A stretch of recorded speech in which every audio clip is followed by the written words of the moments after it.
is Ryan Miller, and for the past 15 years, I've helped hundreds of people to raise millions of dollars for their funds and for their startups. If you're serious about raising money, launching your business, or taking your life to the next level, this show will give you the answers so that you too can enjoy your pursuit of making billions. Let's get into it. Let's face it, most problems in a company are leadership problems more than employee problems. And that, my friends, is likely a values and action problem. My next guest has a lot to say about this. As a former NBA and NFL executive, he's seen it all and has agreed to share with us on how to become the very best leader in business and in life so that you too can enjoy your pursuit of making billions. Let's get into it.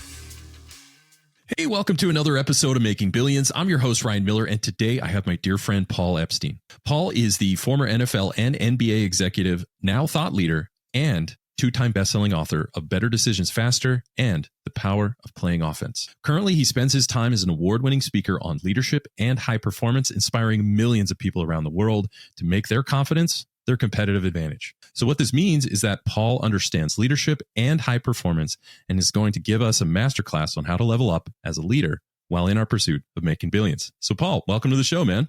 Yeah, Ryan, fired up to be here. And let me just say, from one community to another, just absolutely love what Making Billions is all about. So just an honor and a privilege to share this time. Yeah, man, it's an honor to have you. And we've been very fortunate to be in the top 2% around the world. We've done very well, and we've had wonderful guests like you on the show. We're going to talk about leadership and everything that you've been able to learn along the way. Let's jump into that. For people listening to the show, maybe they're a new leader, maybe they're an experienced leader. This is a spectrum, folks. You're not just get a promotion one day and all of a sudden you're amazing at leading people or accomplishing things.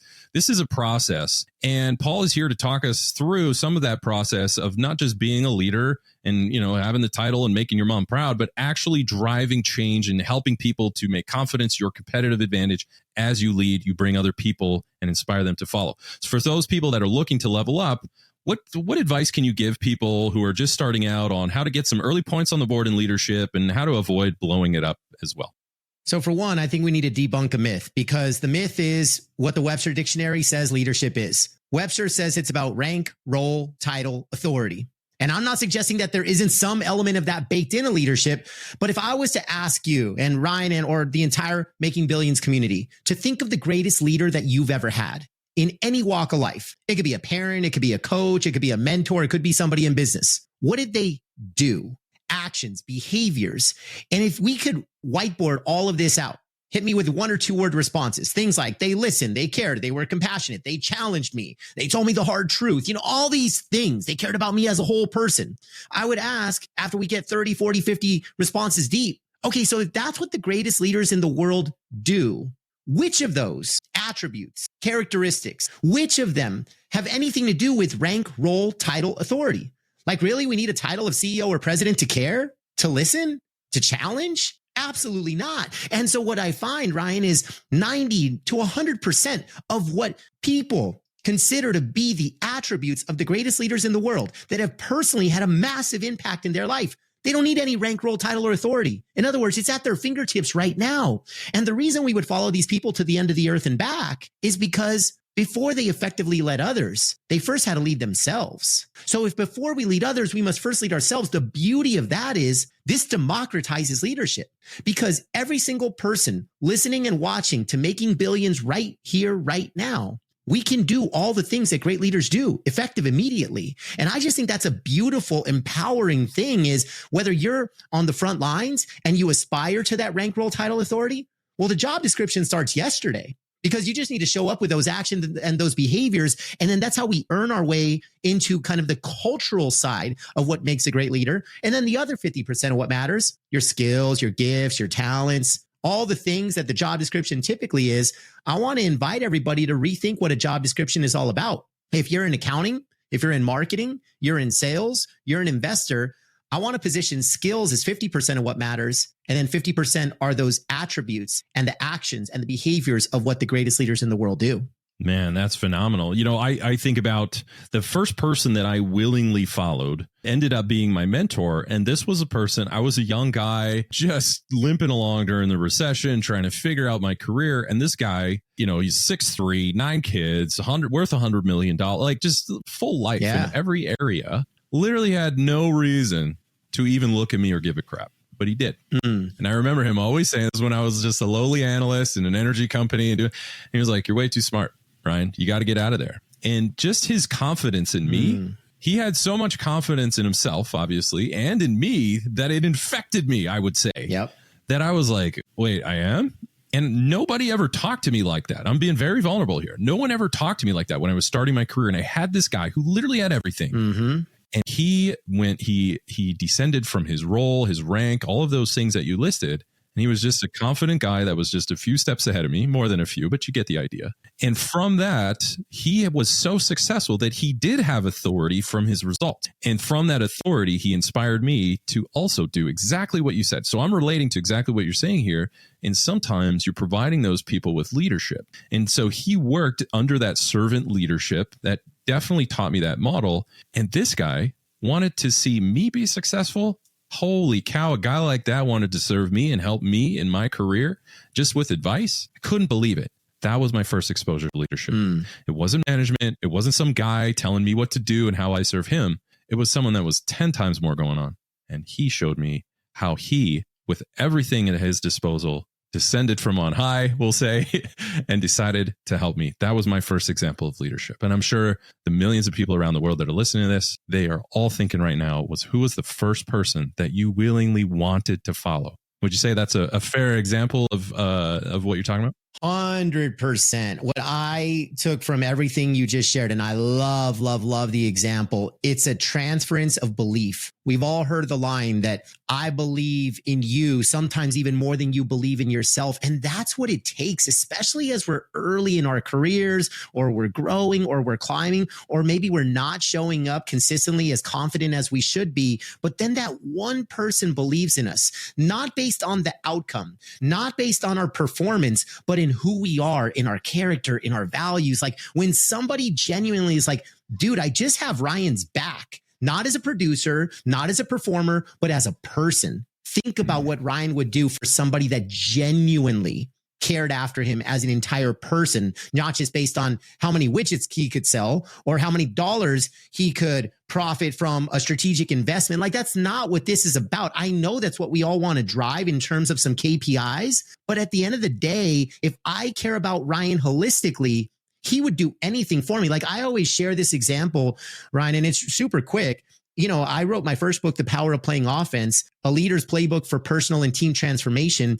And that was the leadership playbook that I never had because I got promoted from player to coach, which is so common in business, right? Like if you think about sports, all right, so I'm the top point scorer, I'm the top goal scorer. And if you were to say, well, is that player in sports destined to be a great coach? And anybody that knows about sports would be like, well, no, like maybe, but just because you're a great player doesn't mean you're going to be a great coach. And we all get that. We accept that. But in business, that's our default setting. Oh, you're the top widget seller. Now you get to supervise the widget sellers. What if you don't even want to be a leader? What if you're not cut out for that? And so like, I think that's part of what gets businesses in trouble and leaders in trouble. And so when I got promoted from player to coach and I said, awesome, now where's the playbook? And they responded, good luck.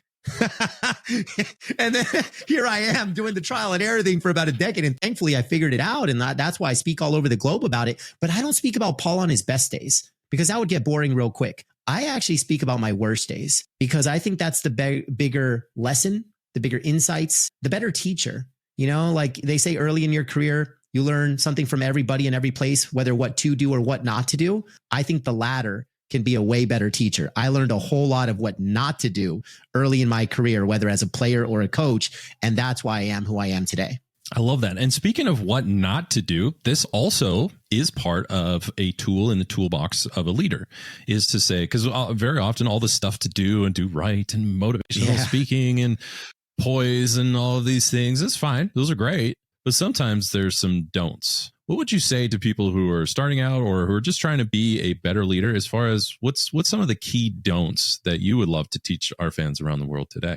Well, one of the greater influences of leaders, and we always hear this word culture.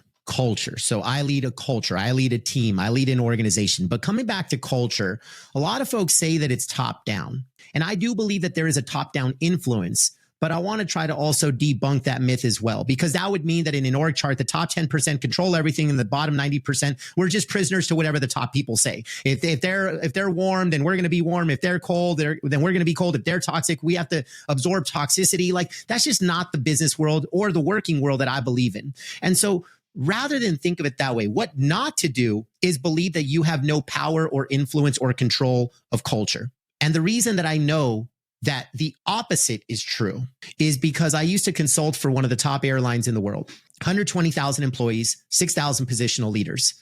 And I did workshops for multiple years with all 6,000 leaders. And when I would visit their headquarters, I would go into floor 5 and they were high-fiving, great energy. Then I would go up to floor 6. Shh, watch out. Boss is around the corner, frigid cold. And Ryan, floor 5 and 6 weren't just the same company, weren't just the same airline. Floor 5 and 6 were the same department, drastically different weather system, which proved to me that within every single culture, there are infinite microclimates. So now I say all culture is local, down to the department, down to the floor of the building, down to the individual. So for everybody in the Making Billions community, when you hop in a Zoom meeting, when you walk in a room, when you hop into that dinner conversation with a potential investor, you have two options. You either warm it up or you cool it off. The question is, are you aware of your own temperature?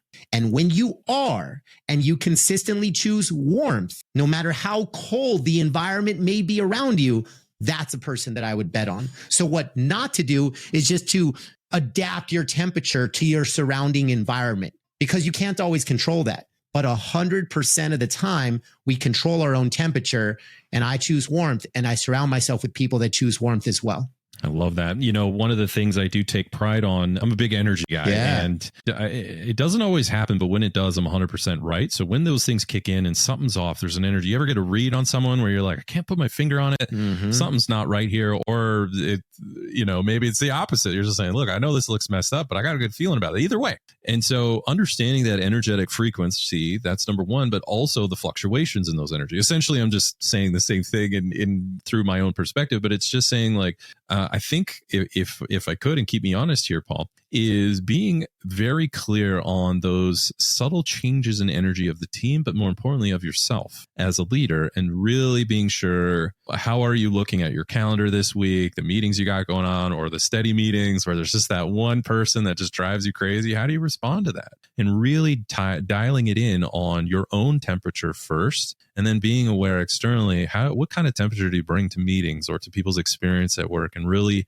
dialing that in. And obviously I haven't nailed it. Who has? But really, I think what Paul and I are saying here is you got to be very clear on the impact you create for yourself as well as those around you. Would you say that's a fair statement? 100%. And I think it's not only just the discipline and the commitment and the awareness of warmth. I also think it's the power of compartmentalization. Because we've all been in those situations where something bad happens in one area of life. And now it's not that we're robots. It's not that we can completely wipe that clean, but we still have to show up at our best 5 minutes, 5 hours later, whatever the case is. We've all had some drama at home, and then you got to work and you got to go show up at your best. And it's like, I'm not saying it's easy, but those that can compartmentalize best are the ones that are going to win more consistently. Because again, bad things are going to happen. And so I've always thought about that. That was one of the earliest sales lessons that I learned. You know, somebody cusses you out. I'm making 200 cold calls for bad NBA teams early in my career, and screw you and screw this. And I'm cleaning up the language for the podcast, but you can imagine, right? And I still had to show up the next call as if nothing negative or bad happened 30 seconds before. Because if I carry that energy, I'm going to lose, right? And I think, just to put a bow on all this too, I also believe in the Making Billions community that a lot of us have a certain daily scorecard that we probably tie our success to, our happiness to, our fulfillment to.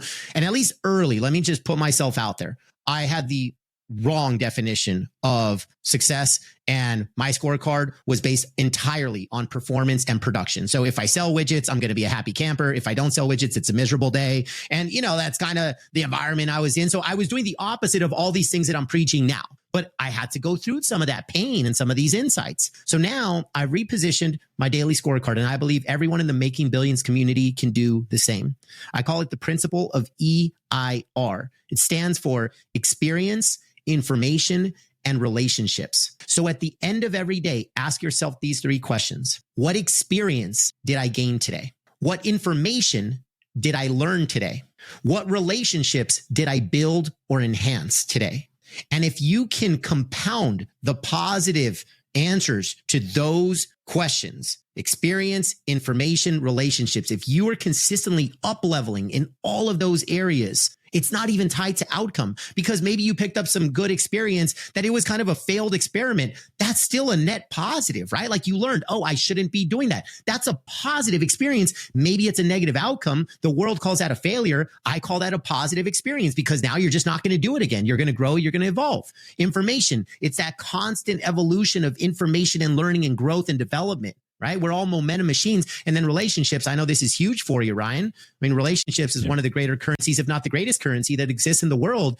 And sometimes we don't prioritize it often enough. And then when we get in a tough spot, we try to call back on some of those people, and they're like, dude, I only hear from you when you need something. I want to be proactive. I want to place those daily deposits into people when I don't need anything, and I'm not going to keep score, because that's ultimately how the world works. So experience, information, relationships, when you tie your daily scorecard to those three things, you're going to have a good quality life, and you're going to run a good quality business. And chances are you'll make even more billions when you can compound those three things. Man, brilliant. I absolutely love that. And yeah, it's, for those who have followed the show, they know that your reputation and relationships are the two most valuable assets in your possession.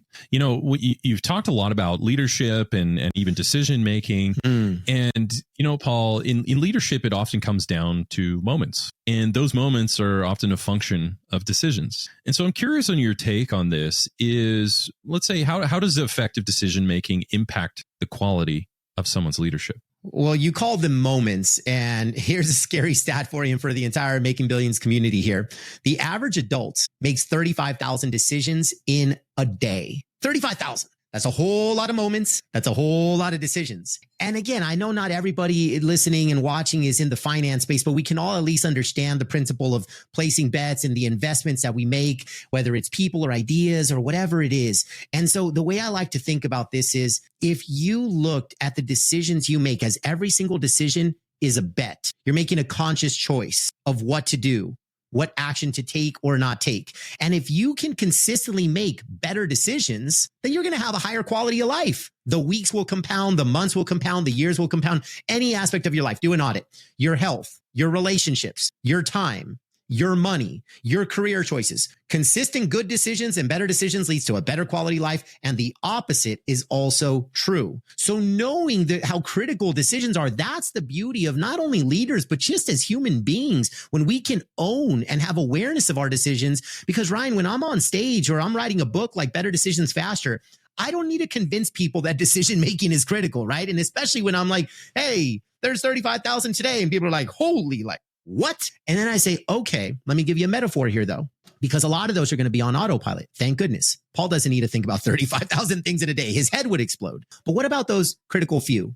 What about those handful? Like in sports, they call them MVPs, most valuable players. I call these your MVDs, your most valuable decisions. And that's why I wrote a book like Better Decisions Faster, because nobody goes against this universal truth that decision making can be your competitive advantage, and the better your decisions, the better the quality of life. But then the key here is, and I know this is massive for you, Ryan, how do you make better decisions faster? Because otherwise I'm just preaching to the choir. Okay, Paul, thanks. Make better decisions faster. Gotcha, buddy. How? So what I've done, I audited all of my decisions from the best to the worst. Then in my consulting practice, my training practice, my coaching practice, my podcast, literally over countless adult beverages with the people that I know and trust that are just winning at business and in life, from Fortune CEOs to Olympians, NFL players, high growth founders, you name it. I'm auditing decisions for years with my team, and I'm looking for the through line and the themes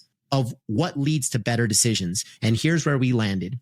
Those that make better decisions faster have alignment from their head to their heart to their hands, meaning their head is their mindset, their heart is their authenticity, and their hands are their actions. And so what I wrote the book about, the how, is called the head, heart, hands equation. It's head plus heart equals hands. In other words, when deciding whether to use your hands, whether to take action, there's two checkpoints, head and heart. Head, do I think it's a good idea? Heart, do I feel it's a good idea?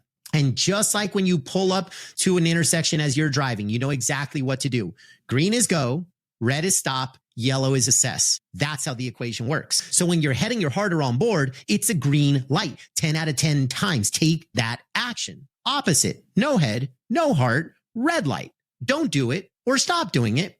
And then when one of the two, head or heart, is on board, well, that's a yellow light and you got to solve for the gap. So I wrote the playbook of Better Decisions Faster to inspire a life with an abundance of green lights. I wrote the book to create more consciousness and awareness so we stop running reds. And then I wrote the book because it's going to take way more than a podcast to unpack everything about a yellow light. So that's where the book comes in. I wrote the playbook, Better Decisions Faster, so we could all finally conquer and navigate the messy middle of yellow.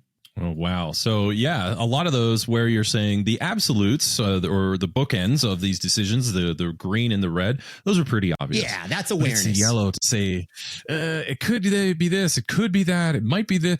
And you're kind of waffling a little bit on the line. And I think what Paul is saying here, folks, is that's what's going to really make or break a lot of those moments, those decisions, and more importantly, those most valuable decisions that you have, is just getting sharp, getting practice on that messy yellow ground. Would you say that's a fair statement? 100%. I think the separators are going to be the ones that can conquer and master their yellow lights. They've got awareness. Okay, is my head on board or is my heart on board? What's my playbook for both? And that's really the color inside of the book. Is I try to lay out as many examples, personal and professional, of both, so that we can learn from some of the better decision makers and action takers in the world. And yellow lights are hard. And if you're stuck or you're challenged with a decision right now, I can almost bet on the fact that it's a yellow. Greens and reds are about awareness. You want more of one, and now that you're aware of reds, you're probably going to stop running them. You just never had a framework to attach to it. So now that you could say, oh, no wonder I'm miserable. No wonder I'm not happy. No wonder I'm not fulfilled. No wonder I feel burned out or stuck or fatigued.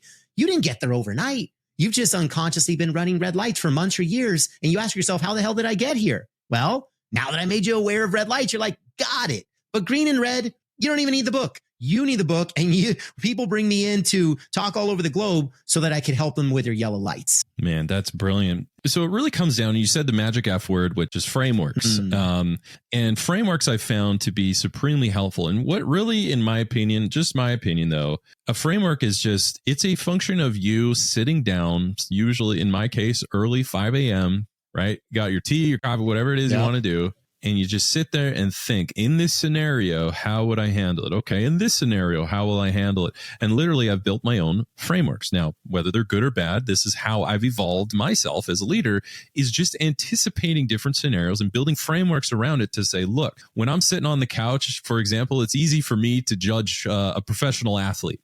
When I'm sitting on the couch, you're not on the field or in the ring or whatever it is that you're doing, getting beat and getting pushed, and right? That's a different story. And so I'm picturing myself truly in the trenches as a leader and saying, if someone steals from me, if someone's disrespectful to a client or another employee, or there's bullying or whatever it is, how am I going to handle that in a way? Am I going to blow up? Probably want to, but that's not acceptable. If you're a leader, that's different. And so how will you handle that to get this thing back on track, going in the right direction? And so building those frameworks I found supremely helpful. And Paul, you've provided a ton, but I'm not done with you yet, brother. So, we mentioned, so one of, I would say, the calling card that you have is helping people turn their currency into their competitive advantage. So I love if we could just spend some time and really unpack whatever that means and leave behind a competitive advantage for people from this principle that you love to teach and I love to listen to. So what can you say to our fans around the world as far as building confidence? Yeah, I believe confidence is the greatest currency. And here's my belief about confidence. I've got two chapters of life, pre-confidence and post-confidence. Now, pre-confidence, I'm not saying that I lacked it, but I was inconsistent. One day I felt confident. The next day I didn't. 1 week was a great week. The next week I lacked confidence. And I think we've all have suffered through that and struggled through that. But now I could tell you with full humility and no ego, my confidence doesn't take any days off. It is now a competitive advantage because I have found my authentic sense of confidence and where it was born. And I want to share a framework, to use one of your words. I want to share a framework with our entire Making Billions audience here in just a few minutes on how we can all become the most confident version of ourselves day in and day out. And it truly is not just a competitive advantage. I believe it can become a superpower. And so where my journey of confidence started was in the sports industry. I'm the head of sales for the San Francisco 49ers back in 2016, almost 15 years into a high profile journey that, now before the whole Jerry Maguire leap and everything else that I talk about from stage, I'm running revenue, leading billion-dollar campaigns, coming fresh off of breaking an all-time Super Bowl revenue record. So life is really good, man. And I thought I was going to be in this industry for the rest of my life. It was a dream come true, kid in a candy store type of experience. And I go to this retreat. And for the first time in my career, it was a timeout for self-discovery. The purpose of the retreat was to tap into our why and our core values. And I got so obsessed with this space of self-discovery. I felt like a new person even during the retreat. It wasn't even the morning after no, in the moment, I said, this is a life changer. I've never felt this internal sensation of like, man, I'm locked in. I'm aligned. I know who I am.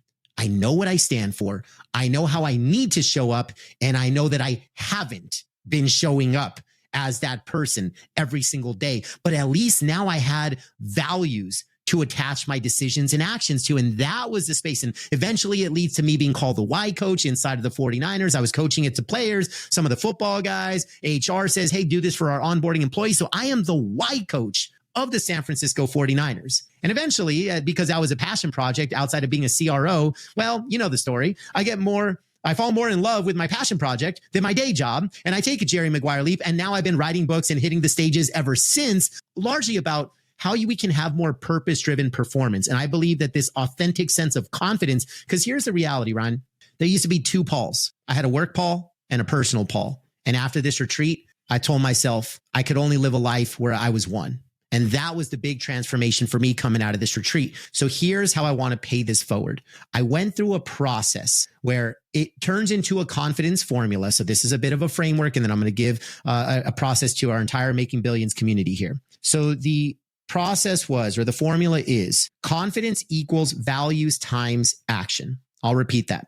Confidence equals values times action. The multiplication is the consistency by which you do it. In other words, show me a person that takes consistent action on their values. I will show you a confident person, period, point blank. Same applies to teams. Same applies to organizations. So if you're leading an organization, show me an organization that takes consistent action on their values. I will show you a confident organization with a confident culture.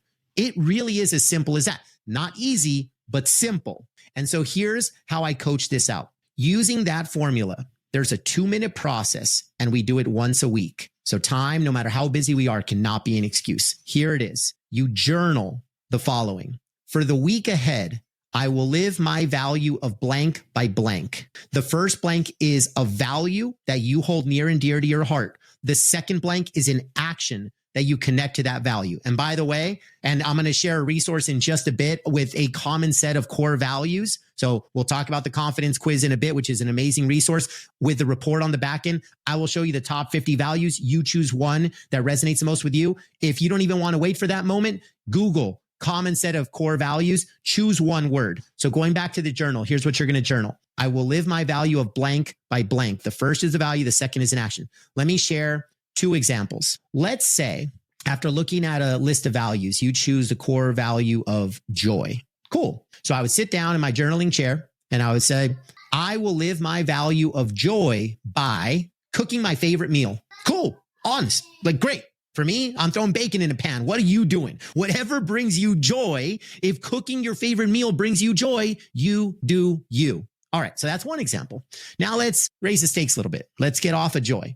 Let's up level into courage. So the journal would be, for the week ahead, I will live my value of courage by having that challenging conversation that I've been putting off. You're not having that conversation because Paul said. You're having that conversation because courage is a core value. So that's exactly how the journaling process works. And here is the last caveat to how the journal will guarantee, I will say this, it works 100% of the time with this one caveat. And the caveat is also why a lot of us suck at New Year's resolutions, myself included. I will tell you why we suck at New Year's resolutions. For one, we lack a process or a system. So if I had a journaling process for my resolutions, I promise you I would be better at them. So I've made that shift lately. But the other part, and this is a little bit of human science, we don't stick with it long enough. In other words, it never becomes a habit. And if anything is done once or twice and never becomes a habit, then there's no permanent change. There's no transformation. And so why do it? And that's why a lot of New Year's resolutions fail. No process, no system, and we never get past the threshold of habit formation. So the key here is what the science says, habit formation will happen typically within a 3 to 4 week time period. So consistent process, consistent system, repetition of action, and within 3 to 4 weeks, it becomes internalized. It becomes muscle memory. It's a ritual. It's a habit. So how does that apply to the journal? You can guess it. If you did journaling just one sit down for 1 week, I promise you no permanent change and no transformation. I promise you that. If you did it twice, you'd be lucky if you had permanent change or transformation.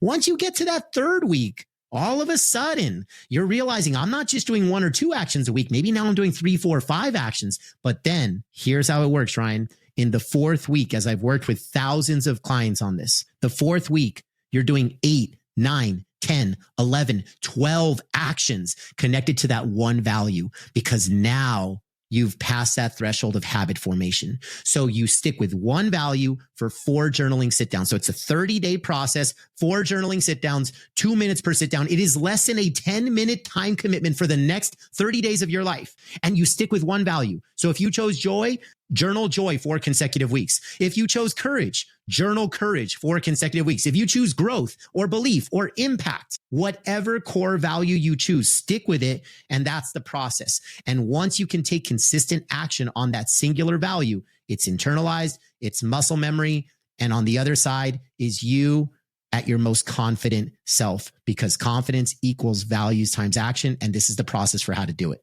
Wow, that is brilliant. You reminded me something. If it's okay, I'll share Please. A little thing that absolutely changed my life. And it's very similar to what you said. So there was a time I did this for 10 months and there was one attribute. There was 10 attributes that I wanted to master. And I still remember what those are. And this, my friend, was like 25 years ago. This is really when I started to come into your own skin and be comfortable and start to really think of what kind of man, and this can be anybody, what kind of person do I want to be? And so it was faith, virtue, knowledge, temperance, patience, kindness, godliness, charity, humility, and diligence. And so for 1 month, that is all I did. And I obsessed about cultivating these values of faith, hope, charity, right? Kindness, all of these different things, and cultivating those values. And they all came to a head when I was in a former life as an executive like you. We're both recovering executives now, but when we were in there, they had an HR firm come in and they wanted to write SOPs and all of these things. It was a growing company and they're doing wonderful things in their industry. And I was fortunate enough to be there as a CFO to help them get ready for a sale. And so that's the time where you got to build systems and show the buyer that you know what you're doing. And so they were systematizing the knowledge from the founders into the operations. And so this HR company came in and they said, Mr. Miller, we're really excited to talk to you. We saved you for the last because all we heard is everybody rave about you. And I was like, really? You just assume because you're an executive that people don't like you. I don't know. I'm being silly. And they said that. And I thought, well, that's interesting. And so they asked me some questions. And I remember one guy leaning over to his colleague and he said, oh, he's definitely a level 5 leader.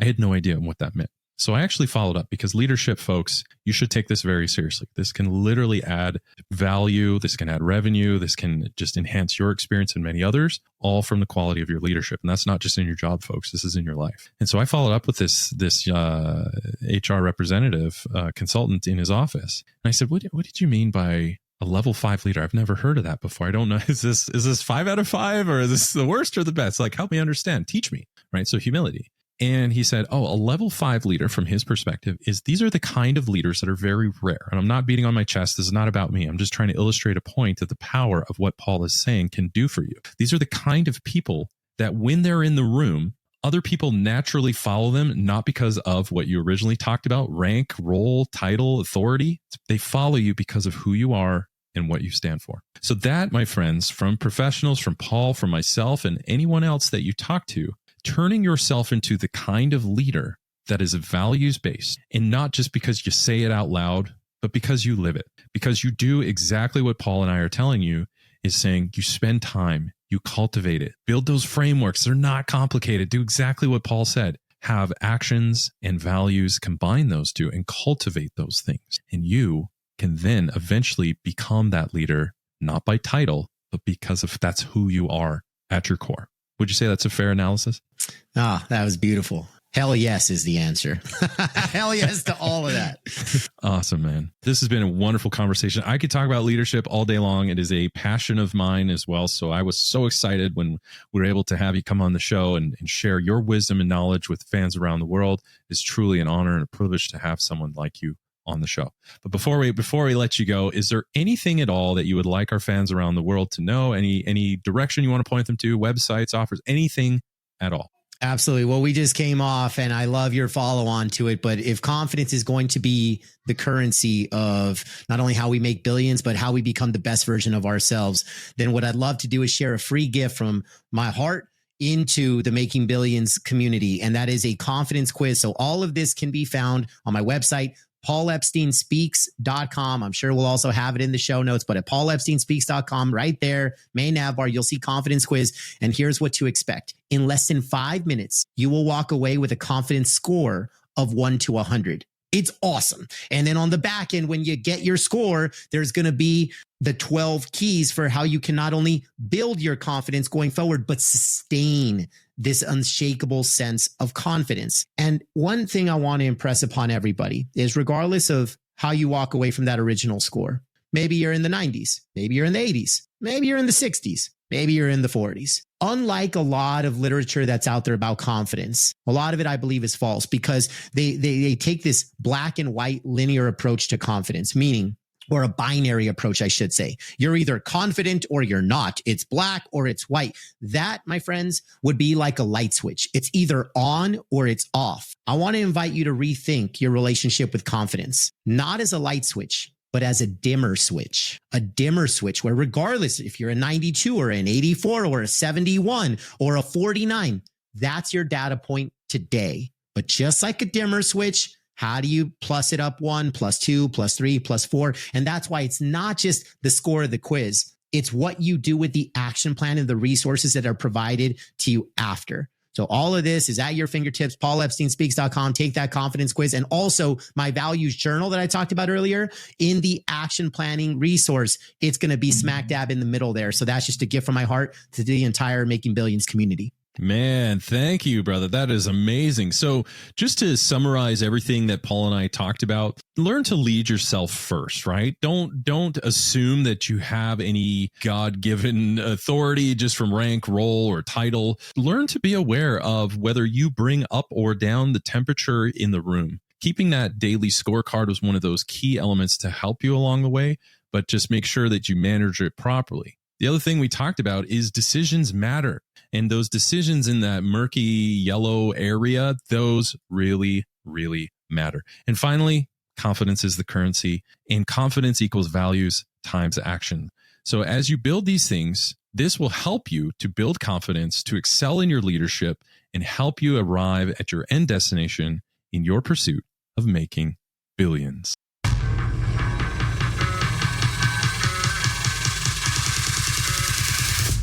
Wow, what a show. I hope you enjoyed this episode as much as I did. Now, if you haven't done so already, be sure to leave a comment and review on new ideas and guests you want me to bring on for future episodes.